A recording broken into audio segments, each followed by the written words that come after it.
and I have to, you know, I can write anywhere, but it has, you know, it has to be sort of, I have to be able to concentrate. So I don't mind noise. I don't really mind where I can write on a train or in a hotel. Or in fact, I like writing in hotels. And for a long period of my middle part of my career, when I had a screenplay to write, and this is the other thing, is I take a long time to prepare, and then I write very fast. So I would prepare and prepare and prepare, and then I would go to a hotel in Paris or Siena or Geneva or wherever I want, Amsterdam, wherever I wanted to go, and then I would write the film in a week or 10 days. It was, you know, I'd do nothing. I would get up in the morning and just work.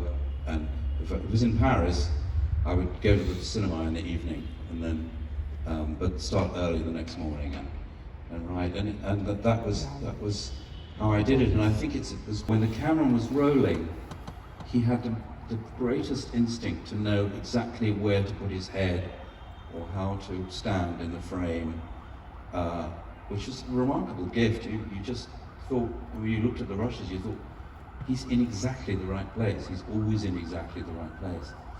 And so different actors have different skills and different requirements and different problems, I suppose. So you just have to be sensitive to each actor in a different way, in an appropriate way. So I think we're just out of time. And for example, when I did Carrington, which was, as I said, my first film as a director, I had a problem because Emma Thompson is one of those actors who doesn't like to rehearse. And I said, look, you're going to have to do this for me, because rehearsal is for me a process where I watch what the actor is doing and then work out whether I like what the actor is doing. And somehow all of that is too complicated to do on a film set. So I persuaded her to do 10 days of rehearsal.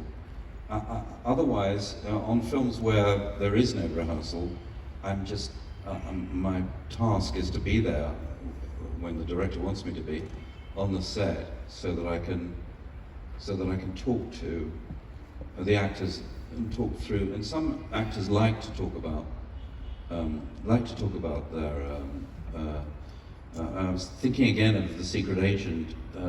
Although Robin Williams has quite a small part, he was the actor who wanted most to discuss it. So I was very happy to sit with him and talk about the part. Bob Hoskins, who played the lead, didn't want to talk about it at all. He just wanted to do it. So every actor, there is no formula for dealing with actors. Every actor is an individual, and every interaction is an individual reaction. But I do like to. The thing about a great actor is that they will do something more or better than you imagine, and that's really it's like this. He's speaking on stage, and there's an audience. So the way the director had organized it in this production was that the man sitting next to me suddenly stood up and started shouting, and I was very, very excited by this. I thought, well, I couldn't understand what was happening, but anyway, the experience was very, very memorable. And then many, many years later, probably 40 years later, I did my own translation of An Enemy of the People, which Ian McKellen did first at the National Theatre and then in America. So that play has just remained in my mind because it happened to be the first play I ever saw. So I put that experience into the White Chameleon, the play. I have another question regarding White Chameleon. Why did you choose to start your play with a poem by Kababi? Because I think it's a very beautiful poem. It's a poem about the end of Alexandria, or the fact that you can't leave Alexandria. which is something that I feel myself. You can't leave Alexandria, Alexandria leaves you. And that's what the poem is about.